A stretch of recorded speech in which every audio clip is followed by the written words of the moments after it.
Mesdames, Mesdemoiselles, Messieurs, bonjour. Merci de suivre Ivoire TV 5.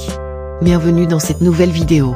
Peka Ladoz, l'un des lieutenants de DJ Arafat, qui était avec l'artiste le jour de l'accident qui lui a coûté la vie, a expliqué ce qu'il réellement passait dans la soirée du dimanche 11 août 2019.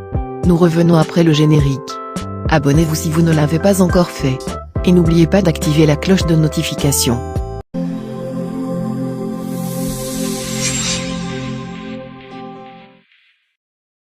Le témoignage de la dernière personne à avoir parlé avec Arafat DJ.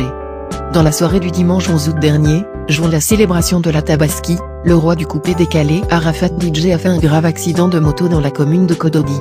Évacué à la polyclinique des Deux Plateaux, il est malheureusement décédé le lundi 12 août à 8 h, plongeant ainsi la Côte d'Ivoire dans un deuil national. Depuis lors, les spéculations sur les circonstances du drame vont bon train, et chacun y va de son commentaire. Dans une interview vidéo accordée à Afrique Mag, le dénommé Christian Djané alias Peka Ladoz, qui était avec DJ Arafat lors de cet accident, est revenu sur la fameuse soirée du 11 août 2019. Je suis un ami d'enfance de DJ Arafat. Et un jour, mon ami m'a appelé pour me dire qu'il n'avait plus confiance en personne. Il m'a demandé de quitter mon boulot pour venir rester auprès de lui. Cela faisait près de 8 mois que j'étais avec lui, a-t-il raconté d'entrée avant d'ajouter que, le jour de l'accident, j'étais à Blocos sans famille, et il m'a appelé pour me demander de le rejoindre dans une cave à engrais 7e tranche. Je suis arrivé. Nous n'avons pas bu assez, mais il ne faisait que parler de Dieu, a révélé le lieutenant de DJ Arafat. Poursuivant, Peka Ladoz a affirmé que pendant qu'ils étaient tranquillement assis dans la cave, le boss de l'Aérogang a eu une envie soudaine de prendre la moto. Nous étions autour de 21 h 30.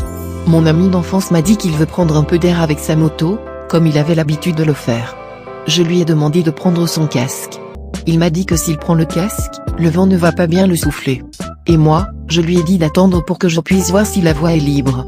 Il m'a demandé d'aller plutôt chercher son téléphone dans la cave, a-t-il confié. Puis de témoigner, en fait, il faisait tout pour m'éloigner comme s'il sentait qu'il allait lui arriver un truc. Et quand je suis allé prendre le téléphone, il était déjà parti avec sa moto. Le temps que je cours vers lui, l'accident s'était déjà produit, a révélé Peka Ladoz, qui a ajouté qu'il était dans l'ambulance qui a conduit Arafat aux urgences à la polyclinique des Deux Plateaux. Lorsque nous sommes arrivés à l'hôpital, les médecins sont arrivés.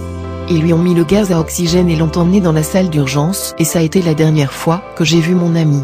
Nous sommes arrivés à la polyclinique à 12h30. Il n'y avait personne. La première personne que j'ai appelée, c'était Tolo. Et après, sa femme est arrivée, et les gens ont commencé à venir à l'hôpital, a-t-il ajouté.